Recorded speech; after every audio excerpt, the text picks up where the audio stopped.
So,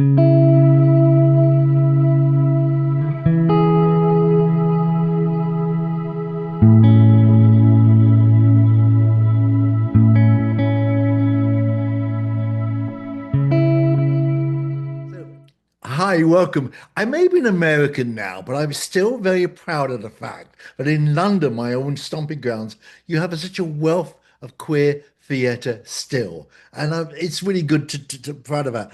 But we're about to talk to you about your new play, Instincts, that will open Yeah, very soon at the Old Red Lion. yeah. Could you, without giving us all away, tell us a little bit in your words what an instinct is about?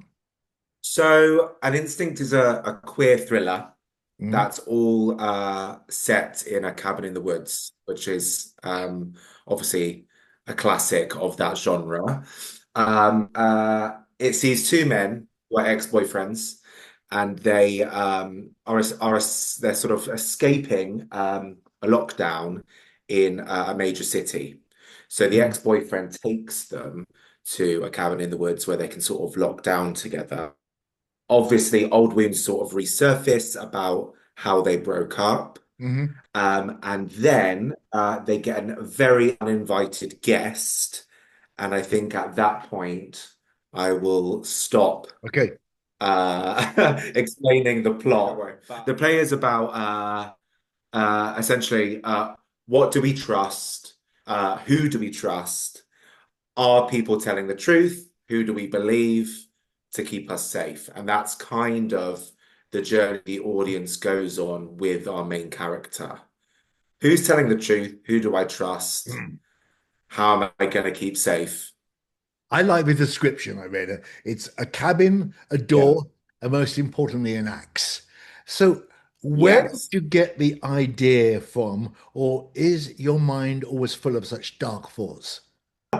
So people don't believe me, but I started writing the play before the pandemic. I Okay. started writing the play.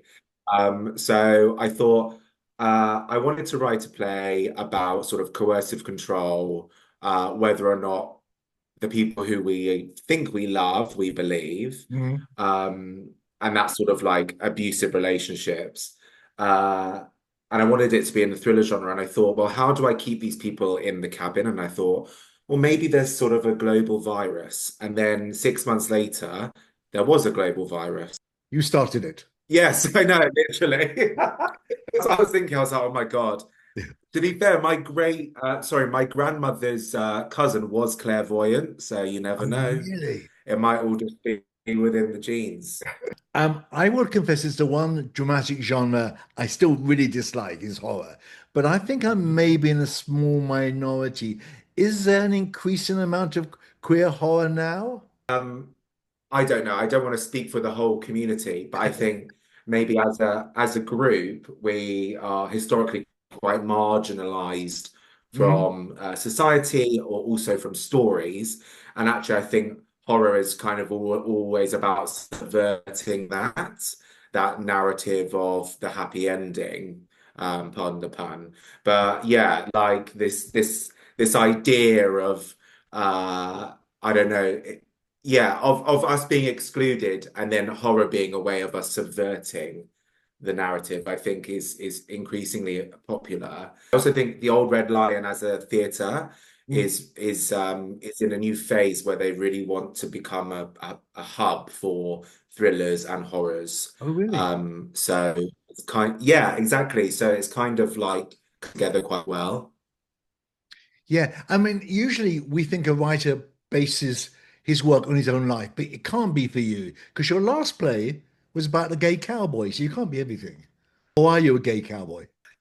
I think for me, my big artistic goal Mm. is I just want to write um, characters from sort of marginalized backgrounds. So the majority of them I've written so far have been gay, but I've also written a play about where every character was over the age of 80. It's about marginalized groups existing in Mhm. universal stories, right? So it's putting marginalized groups as characters on stage, and Mhm. it's not just about how traumatic it is to be in that marginalized group, if that makes sense. Yeah, it does. So It does. it's queer stories or stories of characters who need like where the story isn't about them being from Okay. that group. And actually, I think that's the next step in sort of equal representation, really. Or you're just preparing for later life, finding out what an over 80 is going to be like Yes. already. Um, I'm interested in your That's acclaim. it, yeah. Don't go there. Um, I'm interested in the claim you get from audiences elsewhere. You like I got to get this right, the Bruntwood Prize for Playwriting, the largest of its kind in Europe, which when you were Yeah. longlisted in a year, it had 2,561. That's a great achievement. How does it help you in your work? For me, I suppose it means that uh, quite a lot of people have read Mhm, that play and enjoyed it. So mhm, rather than just sort of me sitting in my pants, typing away, being like, oh, this play might be good, it's mhm, kind of recognition that other people have enjoyed it. It means that people are more likely to want to read your work, to want to mhm, see your work, mhm, because uh, there's lots and lots of amazing writers out there, and there's not enough opportunities for everyone to really make a success of it. Um, I wish I could say that there was more, but I think post-COVID there's probably even less. mhm. One of the things I read about you, which I'm extremely impressed about, is the honesty about your dyslexia.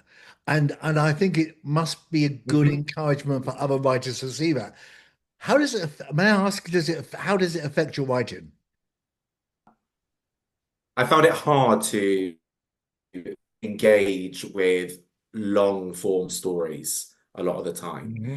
And I think um, because of that, uh, films, theatre, stories that I can process a lot more. So actually just writing dialogue um, that like you would do in a play or a film. I don't know, it feels easier because that's how I've been digesting stories. Because the other way, the long form way, has been a bit of a barrier for me. Hmm. Uh, so yeah, I feel like I have a lot of sort of uh, an ear for how people speak, Yeah. what that might mean, what they're saying. And I think, yeah, I think in a way, I think my sort of having dyslexia has really actually led me down the path of theatre and film, to be honest. We're going to run your website after this. So people, you should look at the very impressive output you've had so far. I hope it will continue to have so far. Yeah. Hugo, is there a journey for this play after the old Red Inn? We're hoping that we can potentially tour the production Mhm, around the UK. That's really the hope. Um, I suppose it's whether there's an appetite for that, and really this is the test run mhm. to kind of see that whether we can, uh, yeah, whether people enjoy it, whether people come and see it. So I would encourage all of you to buy a ticket. Just you can tell me in the bar after if you hated it. That's so fine. Don't worry. Or buy you a drink even. Um, That's it. you have a very wide, diverse body of work now. Do we know what's next for you? So potentially there's a couple of projects that are getting off the ground. I would say one is a sci-fi thriller play about it's about chronic illness, but it's also about the afterlife and how robots link into that. So completely different to this play. Wow. And another one that I've got, yeah, another one that I've got going potentially forward. Is all about a sort of pariah state. And you've Mhm, got two researchers who have to work together to solve the energy crisis for this pariah state country. And it's whether or not they can work together. And it's kind of all about ambition and stabbing each other in the back, and whether you can trust the person you work with. Yeah, so that's kind of hope potentially in the future on the horizon. You have an amazing fertile imagination. I hope we meet again, but I hope don't call me when you're about to do the production of this play. Botox is my Yeah. best friend, my lover until the end of time. Do not call me for that one because I know nothing about it. Neither do I. Neither do I. Oh, please. It's been great talking. Been great talking to you. Have a great one. Thank you. And Yeah. hope to see you again. Bye Thank now. you so much, Roger. All the best.